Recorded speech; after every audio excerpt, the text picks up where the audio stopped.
이번에 북한 미사일 기지를 공개한 CSIS의 빅터차 한국 석자는 이번에 이 삭감몰 파장을 두고 북한은 약속을 어기지 않았다라고 옹호한 청와대의 발표를 비판을 했습니다.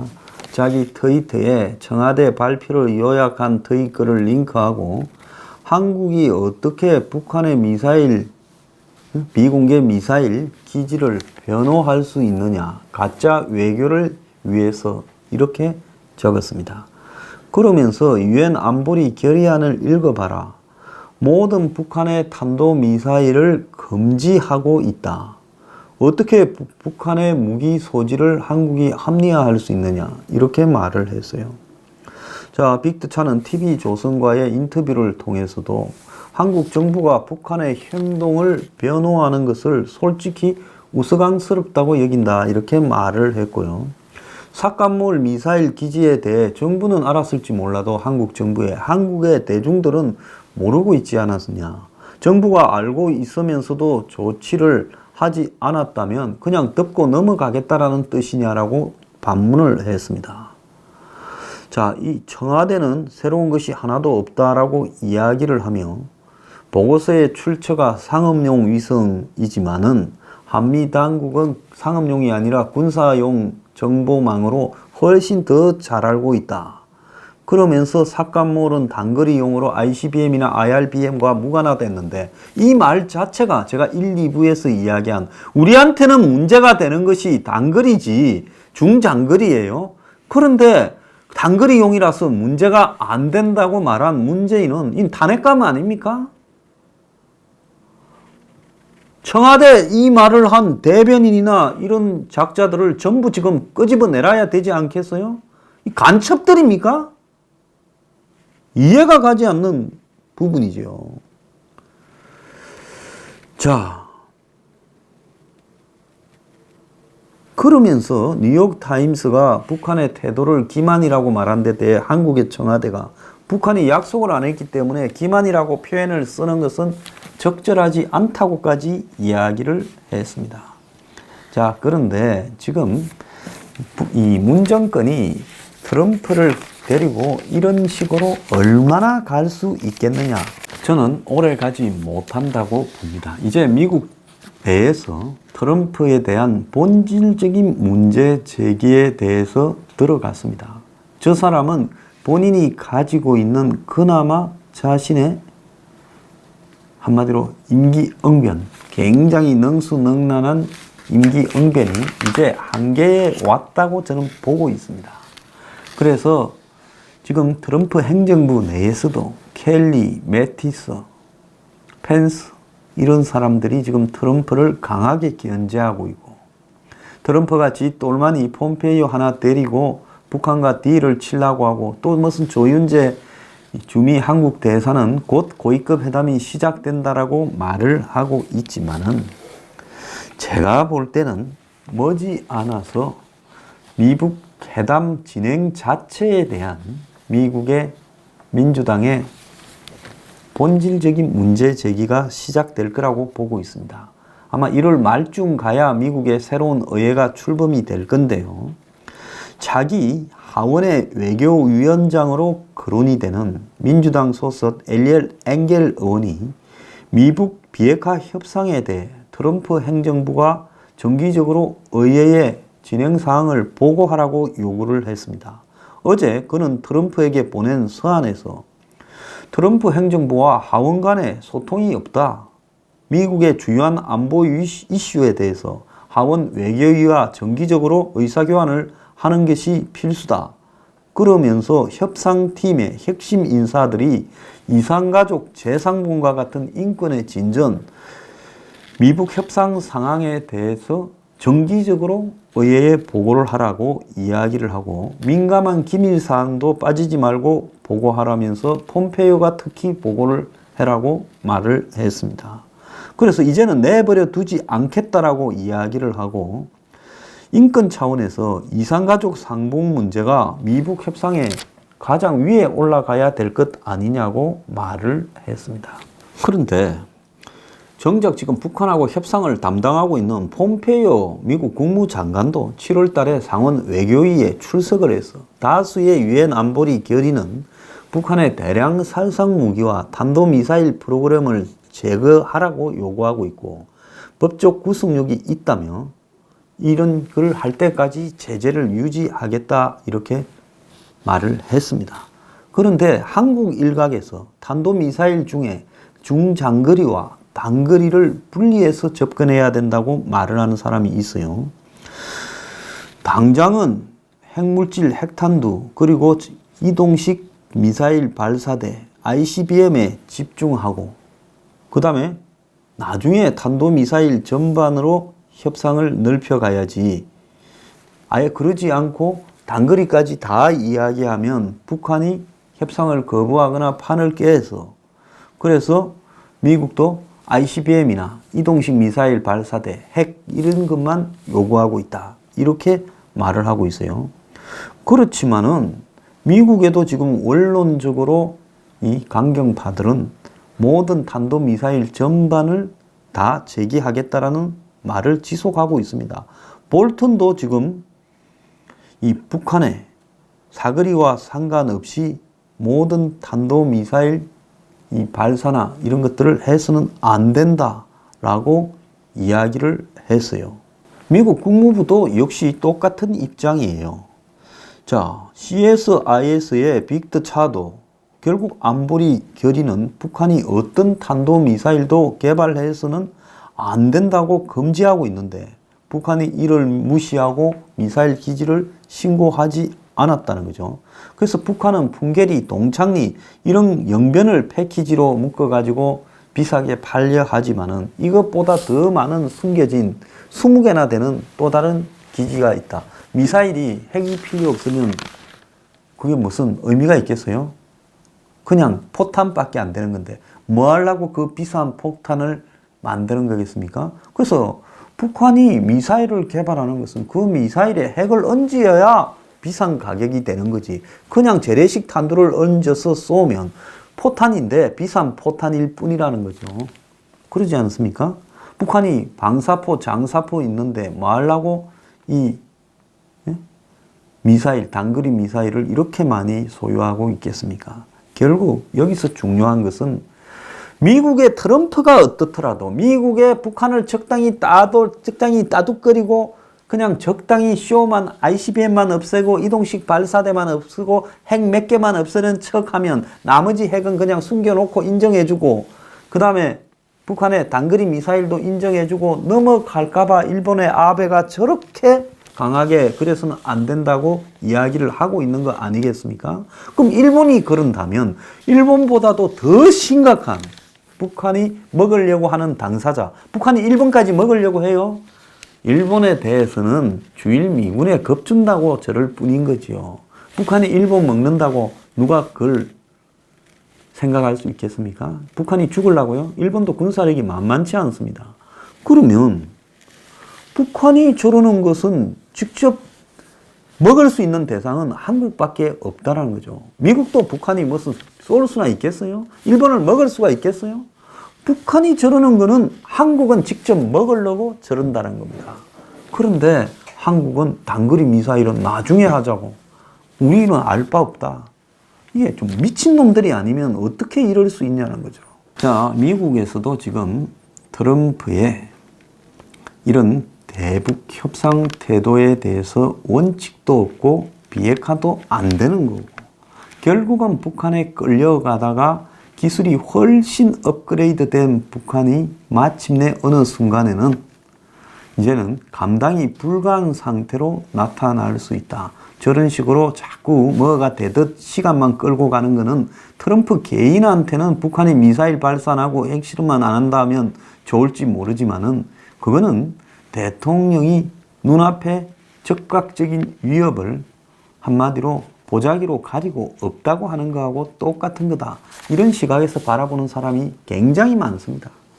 자, 그 사람들이 이제는 더 용납을 못 하겠다라면서 지금 트럼프의 1차 임기 2기가 중간 선거가 끝나고 시작되는 점에서 본격적으로 문제 제기에 나선 거고, 그 문제 제기의 출발점은 북한의 미사일 기지 공개에서 나왔다는 거예요. 다 알고 있었지만 군 전문가만 알고 정권의 핵심들만 알고 대중들이 모르던 부분을 공개했다라는 것이 빅더 차이의 지금 폭로의 핵심 이 요지입니다.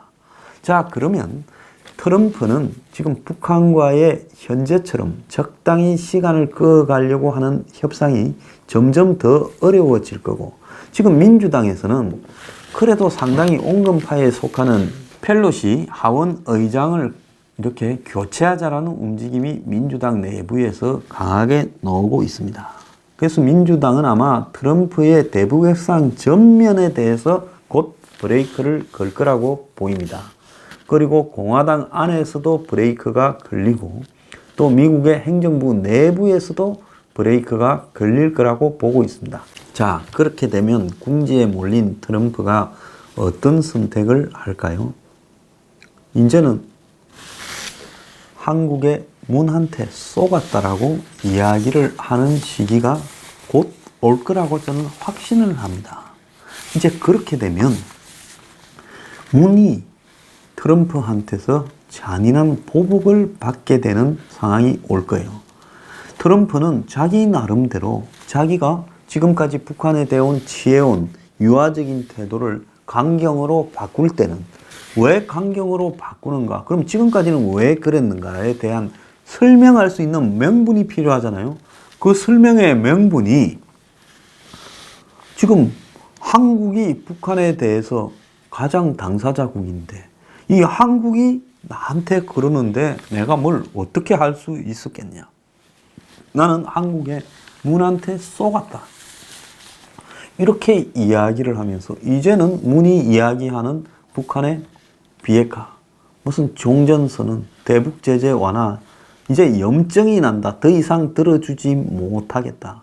이제 한국은 빠져라. 이렇게 강하게 입장을 밝히면서 자신이 언제 그러냐는 듯이 턴을 할 겁니다.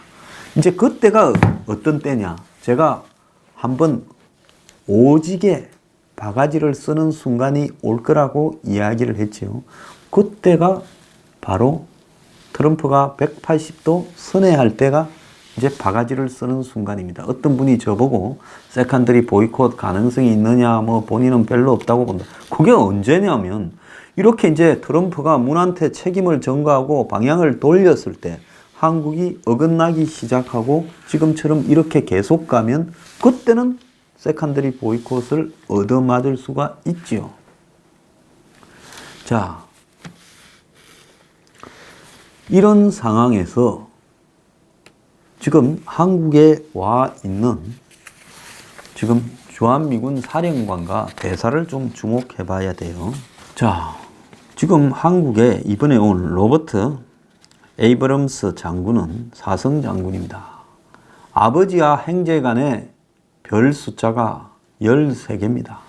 아버지는 이 클레이턴 에이브럼스라고 M1 에이브럼스 미국 지금 세계 최고의 전차 이름이 에이브럼스잖아요. 그 아버지를 이름을 본딴 거예요. 2차 대전 말미 44년 9월인가에 로렌 지방에서 알사스 로렌의 프랑스 로렌 지방에서 독일의 펜트 전차에 포위가 당해가지고 전멸 지경에서 구출하러 들어갔어요. 미국 사단이 전멸 지대 이 기갑 부대로 데리고. 그런데 수적으로 완전히 이렇게 몰리다 보니까 부하들이 항복을 하자 했는데 온 사방이 다 독일 군인이 아무데나 쏴도 맞을 것 아니냐 싸우고 이겼어요. 전설적인 인물입니다. 그 집에 아들이 서희가 있는데 큰형이 완스타, 둘째가 장군, 사성 장군, 그 다음에 셋째가 이번에 또 사성 장군이에요. 한국의 주한미군 사령관으로 온 로버트 에이브럼스입니다. 현재 미국 쪽에서 나온 이야기는 앞으로 한미훈련 재개나 이런 것은 현지 사령관의 입장을 들어서 조율할 거다 했지요. 그런데 앞서 있었던 브룩스 사령관, 그 흑인분은 합리적인 사람인데 온건하고 정치적으로 정무 감각이 뛰어난 군인보다는 정치인에 가까운 성격을 가진 사람이고, 이 에이브럼스는 그야말로 전형적인 투박한 야전 사령관이라는 겁니다. 그래서 이 사람은 북한 문제에 대한 확고한 신념을 가지고 있어서 이 사람이 사령관으로 와 있는 속에 만약에 무슨 한미훈련 재개 문제나 이런 것들이 미북 협상이 진전이 없는데 연기되면 아마 이 사람은 독자적으로라도 훈련을 해야 되겠다라고 선포할 사람이에요. 아마 트럼프가 뭐라 하면 트럼프하고 맞짱을 떠서라도 마이웨이를 할 사람입니다. 명예와 원칙으로 사는 전형적인 무장이에요. 자, 그런데 지금 해리스 대사도 사성장군 출신이지 않습니까? 태평양 사령관요.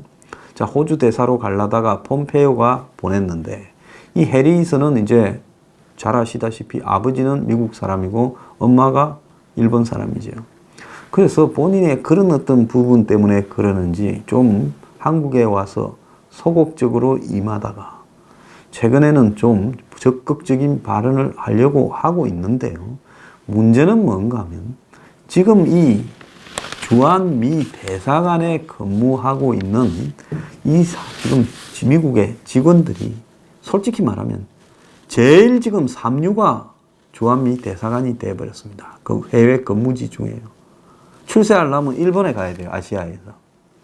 그러니까 의욕도 없고 또 저 대사관에 아마 로비나 이런 것도 많이 들어가고 있을 거예요. 정권이나 정권의 끈앞풀이나 브로커들이. 그러다 보니 저 사람들이 별 문제가 없다. 상황이 그렇게 심각하지 않다. 이렇게 바라보고 있다가 지금 여러 가지로 미국이 한국의 상황을 판단하는 부분에 혼란을 조성한 측면도 있다고 봅니다. 제 방송이 아마 미국 본토에서도 보고 대사관에서도 볼 거라고 보는데요. 전 대사관 직원들의 각성이 지금 필요하다고 보고 있어요.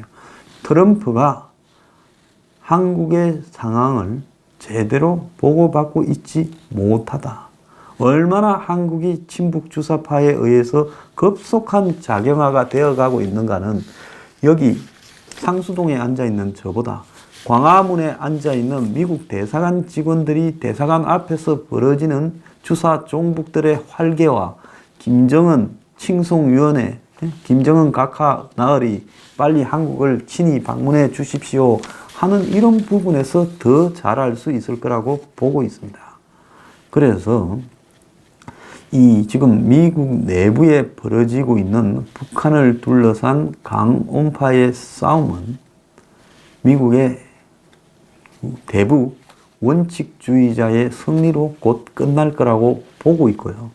트럼프는 문재인의 모든 책임을 전가하고 한국을 비난하면서 자신의 입장을 선회할 거라는 거죠. 그래서 그때 되면 미국 대사관에 있는 사람들도 입장이 곤란해질 수 있는 상황이 벌어질 수밖에 없습니다. 그게 언제냐? 제가 볼 때 내년 한 1월 전으로 해서 그런 상황이 벌어질 거라고 보고 있습니다. 트럼프 이런 식으로 나가면 자기 대선에 출마 못하고 그냥 스스로 포기하는 상황이 벌어질 거라고 저는 보고 있습니다. 자, 머지않아 미국의 대북 정책의 방향은 바뀔 거라고 저는 보고 있어요. 자, 그때 문재인이 현재와 같은 모습을 가지고 또 무리하게 미국을 꼬드겨서 트럼프 스타일로 생각을 하고 어떻게 가보겠다 하다가는 진짜로 제대로 한번 세컨더리 보이콧을 맞든지 경제적 보복을 당하든지 그렇게 될 거라고 봅니다. 지금 빅터 차가 이야기한 도대체 한국이 북한을 대변하고 있는지 이해가 가지 않는다라는 부분은요, 머지않아 아마 미국 정부의 전체 공식 입장이 될 거라고 봅니다.